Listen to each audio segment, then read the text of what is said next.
So the other part that I wanted to talk with you today, it's about dreams and intuition, because I know you are a teacher in that, and you teach about, really developing our intuitions, how to interpret our dreams. And I've come to you too, in the past, like, Penny, can you tell me what this is all about? And so Yeah. I kind of want to touch a little bit about that. And so if you could just, I know Carl Jung talks about, it's important for us to pay attention to our dreams, right? Because that's where our consciousness is doing work as well.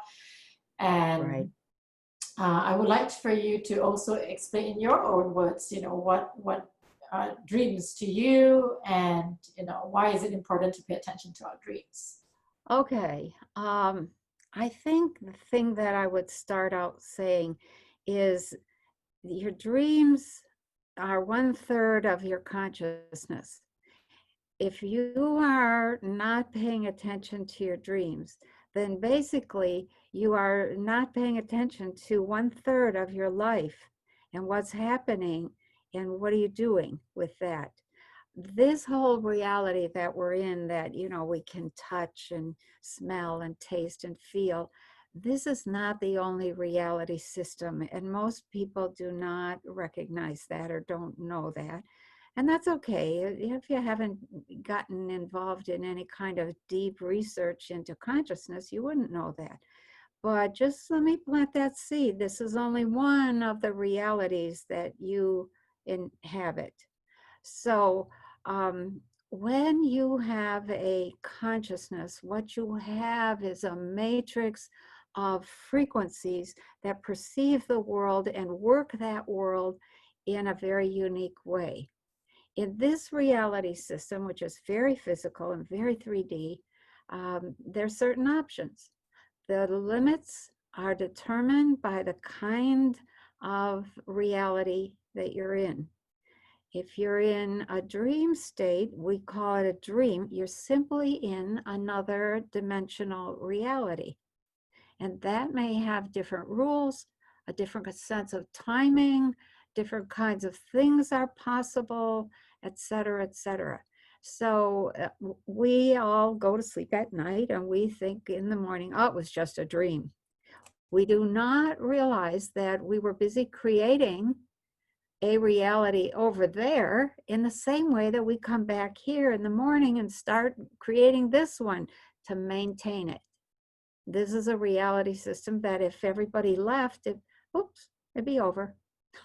It'd be done.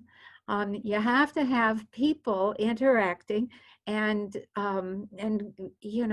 working with the kinds of energies and fields and plasma arrangements that are in this area. Okay, so that's all kind of technical. So let's say you go to sleep and you have this wildly frightening dream, a nightmare. What are you doing? What happens? In any reality system, and this applies to death as well, if things get too rough or things get too frightening, you just exit. You wake up in another reality system. That is true when you leave here as well, whether you get in a car accident or whether you have this long drawn out process of leaving and you're hooked up to tubes and you're all drugged up and et cetera, you're still leaving. And when you wake up, you're in another reality system. So that's the second thing I would say about dreams. It's all a dream, all of it.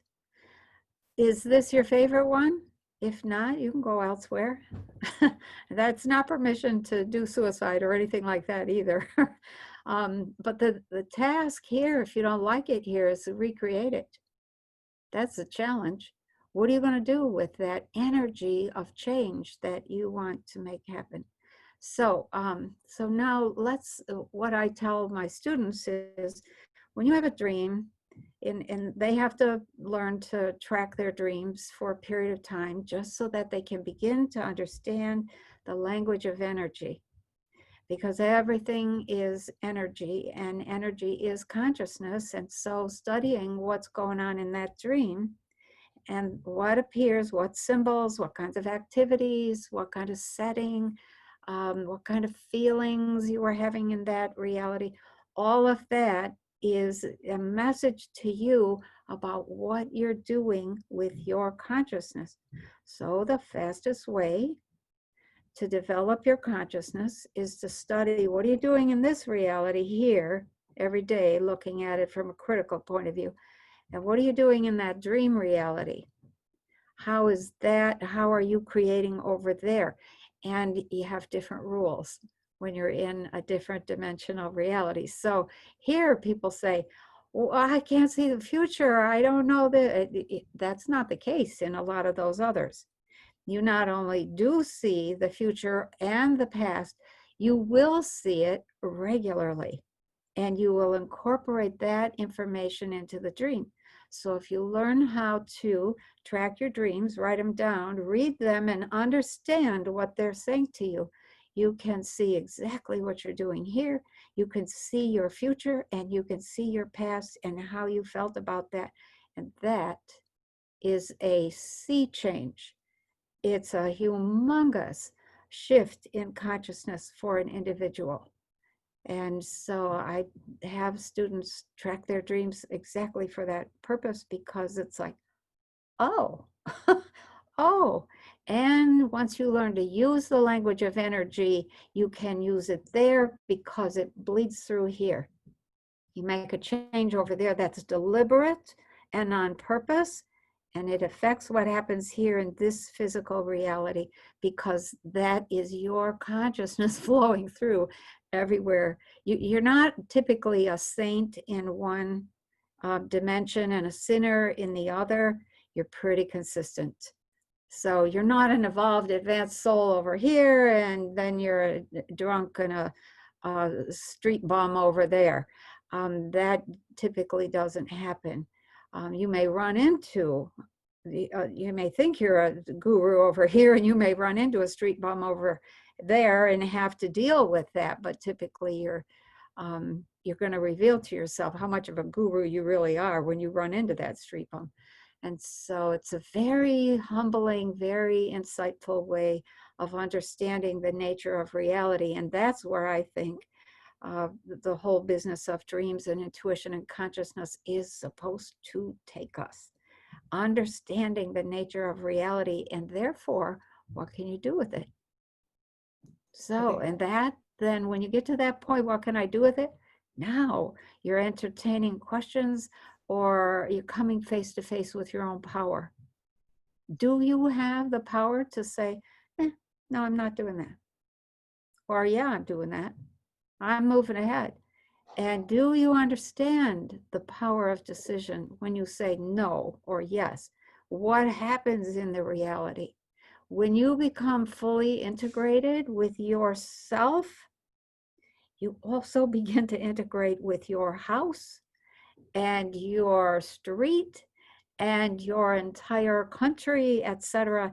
And you will literally hear signs of that, because every time you have, we'll say, a shift in your own consciousness for just a moment because you had a new thought, sometimes you'll hear your house walls pop like an oil can. They'll make this pop sound, and sometimes there'll be this whole pop, pop, pop, pop as it moves through the building or the house. Or you'll see all of the trees and the birds shift. You'll hear the trees and the birds shift in the yard. If you have this sudden thought, they all adjust. And that expanding your consciousness to the point where you're paying attention to what is responding to you when you have a new expansive thought, that then kind of coaxes you forward, and you begin to realize how integrated you are and how important and how powerful it is for every single individual to come into that place where they understand the nature of reality, they come face to face with their power, and they start learning how to use that gracefully, and with a certain kind of smoothness and patience, and tremendous amount of patience.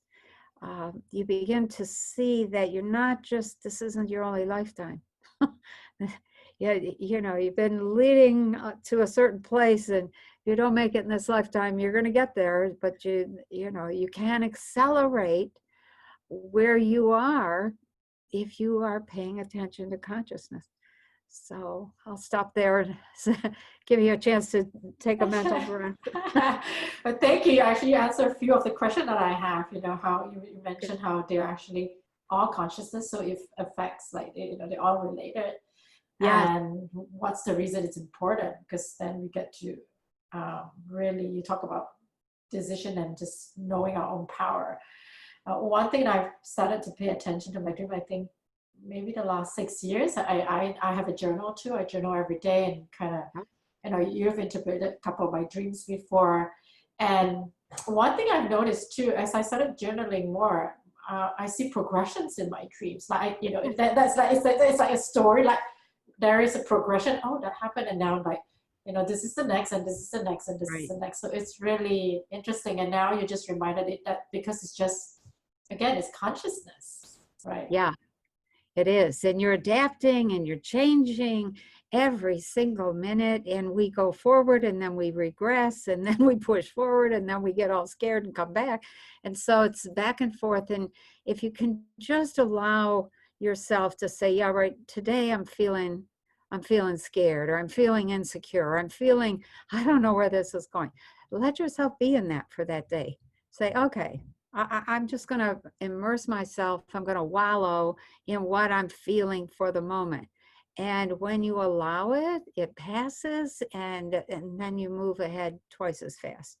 So it's really, you begin to see and hear and feel things that you have never allowed yourself to see, hear, or feel. You'll see lights around people, plants, animals. You'll hear sometimes voices. You'll hear the motion of the universe. You'll feel stuff anywhere in space and time that you want to point your consciousness at. And so it becomes this amazing reality system that you can begin to play with and really enjoy and get excited about. And it needs a little excitement right now. Yeah. Yes, for sure. Yeah, and I can relate to how that's, you know, as I started working on myself and expanding my consciousness, you know, things started opening up, or, you know, not just my five senses. Now it's a little beyond my five senses. And I know when I first experienced it, I'm like, am I making this up? Is my mind making this up? Am I crazy? You know, what's happening? And you just reminded me, even recently, I think it was last year, I had a dream about blue beings in my dream, right? So now I'm studying the blue beings, you know, looking into that myself right now. What is that? What's happening? Okay. Yeah, that's typically, well, it depends on a couple of factors, but you know, that typically is a doorway into other dimensions, especially, and you would not know this if you had been there, especially the plant world, the world of nature. And there are beings elsewhere that are different colors, different shapes, different configurations, mostly humanoid, but not always. And I tell people, no, you don't need to go digging around in those areas. Your consciousness, once you start to unfold it, is going to take you there. And so when you're ready, it's kind of like actually a ready or not, you're going there. And so you can frighten yourself. I've done a few things where I was like, oh, whoops, I'm not ready for that. There's not a whole lot I haven't done or experimented with, just because it's such an amazing reality. When I say that, I mean the whole system of realities. There's unlimited kinds of beings and places you can go and experiences you can have, unlimited. So if we could, for the listeners, I'm going to now move a little bit to intuition. But before we move to intuition, you know, if for someone who's new to, like, they, you know, now they're like, oh my, you know, what do you share? I'm curious about my dreams now. I'm going to start paying attention. Yeah. What would be that advice you give to them? Like, you know, again, I think a summary of what you've just said, that what's the intent of really paying attention to your dreams? What would be a sentence or two you could share. The goal, long-term goal in terms of just consciousness is you want to become an eternal being. You want to be able to step into or out of any reality system without having to go through all their processes, which in this reality is you get born and you forget everything you know in that process, and then you die and you leave it all behind. At what point can you just step in and out of a reality system and become an eternal being? If you can become eternal, or even relatively, because there is a class of beings that I call relatively eternal, very long-lived. So what you can get, and this is one of the things I'm working on, which is why I know about this, is that you can get an invitation to be part of a team that is seeding life around the cosmos and nurturing that. It's so interesting. Oh my gosh. You have to understand how to seed life, how to nurture it, when to intervene, when to shut up and watch. You know, what is the goal or the outcome for this particular form of life in this reality system. There's just a whole lot more than what we have in this reality system here. And so I think in a nutshell, I would say becoming eternal is really very important. That process is known as the process of enlightenment, in which the body turns into light. Enlightenment has nothing to do with intellectual stuff, with mental positions. It doesn't have to do with this holier than thou kind of attitude where you can sit on a cushion and meditate and enter altered states. Those things are a dime a dozen. Why do you learn those things? So that you can use them in everyday life when you need them. Enter absolute silence when you're in a moment of attack of some sort, or something very fearful happening.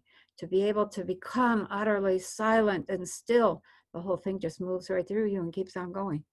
And you are unaffected, you're safe, and you reconstitute yourself. The ability to be quiet for 5 seconds gives you the ability to give yourself directions to enter other dimensions, or to do some sort of healing work on a friend or your mother or somebody you love. You know, that I think one of my complaints about the New Age kind of movement is that it's a whole lot of practice, or a whole lot of assemble the ingredients, but you never bake the cake kind of thing. You're practicing this, what for? So you can sit on a cushion and you know, and enter into the bliss, and then what? What are you going to do? No, you want to enter into that bliss and then hang on to it while you go feed the dog and talk with your husband and, you know, argue with your son or whatever. You want those states, you want the facility to be comfortable and be able to maintain a variety of states so that you can use them in the various realities that you go in.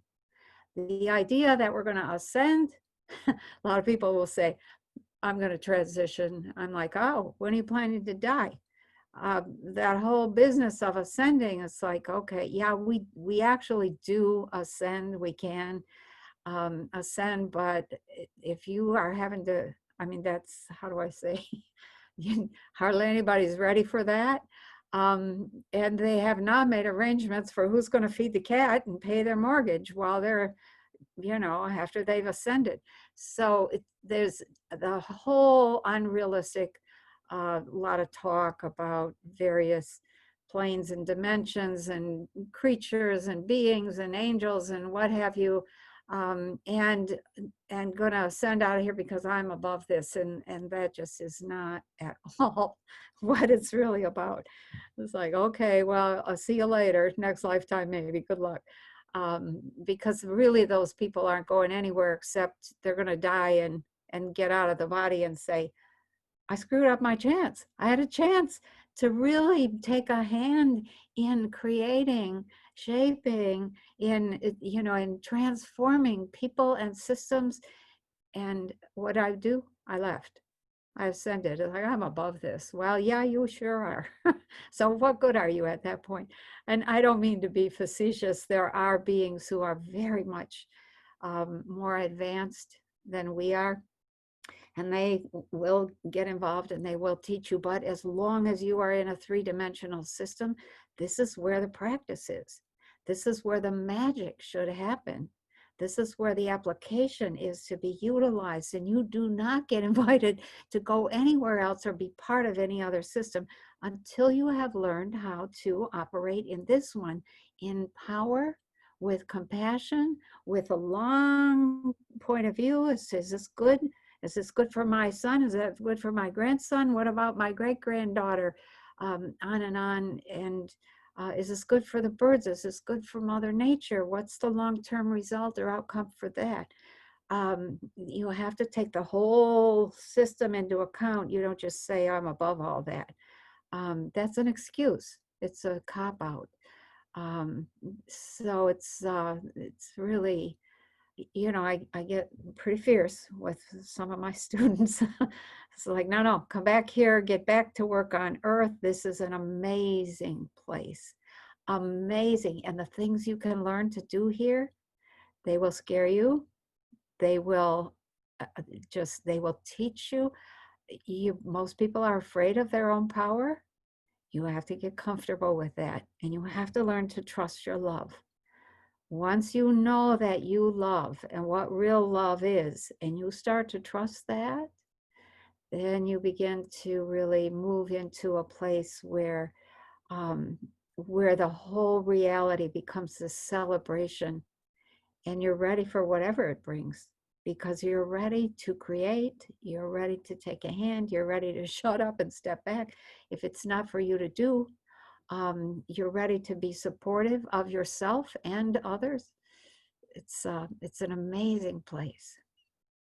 Oh, I love that what you say, you know, just being in that, being love. I think that's the word, Yeah, being the essence of love, and just right. then create from that place. And I know I wanted to go to intuition, but this question keeps popping up. So I really want to ask you now, since of what you're saying, um, you know, how we were talking about how people talk about ascensions and all that. One thing I've been hearing a lot too is individuals going to different gurus or teachers and seek for attunement, right? So that they could move, you know, move up the, Yeah. I guess they call it vibration, or be enlightened. I'm really curious to hear your point of view, because I have my own point of view around that, but you know, that question just keeps popping in right now. Okay. Yeah, I tell people, yeah, you go get as many teachers and gurus as you can get, because you're going to learn something from each one. And the bad ones will teach you to appreciate the good ones. But what most people don't get is that it becomes a life of service. And they're often trying to get to this place where they can move up in power, and then they falter, because it's like, well, wait, what about me? What about me? And so so they stop there and they stumble around. And so you don't realize until you get into a place of power that you don't own yourself much anymore, and you are at the beck and call of lots of people. And that's a life of service. That's a life when you have to be in love. You have to love. And so it's not about being able to lord it over others. It isn't about appearing to be more intelligent or be able to create magic, although there's a little bit of that happens, you know, for some teachers, even the ones that aren't very evolved. But the goal is, in the end, the bottom line goal, as far as I'm concerned, is you want to trigger your inner teacher. That is where it's at. That is the teacher, the voice, the still small voice inside, some people call it. That is that knowing that is absolutely, I'm going to say infallible. I shouldn't say that, but you can trust that inner teacher who begins to speak up and begins to act up when you're choosing something that is not good for you, and who begins to guide you just perfectly. So the good guru is going to lead you to yourself, period. Anybody leads you anywhere else, you're off track. So keep that in mind. Got it. Yeah, I know there are some that you, from what I've heard they pay a sum of money and then they send you energy and they attune you, and that's kind of what's happening. I'm like, oh, okay, that's Good luck with interesting. that. You know, Yeah. I've heard some people pay a lot of money for it. Yeah. Yeah, I have to. I've had requests from people, you know, here and there around the world. Could you just give me some energy? Could you just enlighten me? And I'm like, no, period. No, get your own enlightenment. You have to work for that. That is not an easy process. It's something you devote yourself to, and you have to do that in the midst of whatever else you're doing. Making a living, raising children, you know, dealing with your neighbors, whatever, dealing with the people at work. You have to do that enlightenment process in the midst of all that. You can go away to an ashram for a period of time, and what you'll do is get centered. And then they'll send you away and say, get back out in the world. You don't have it if you can't keep it in the midst of the milieu of the world. That's the test right there. If you can't pass that test, most people will run back to the ashram. I need more time.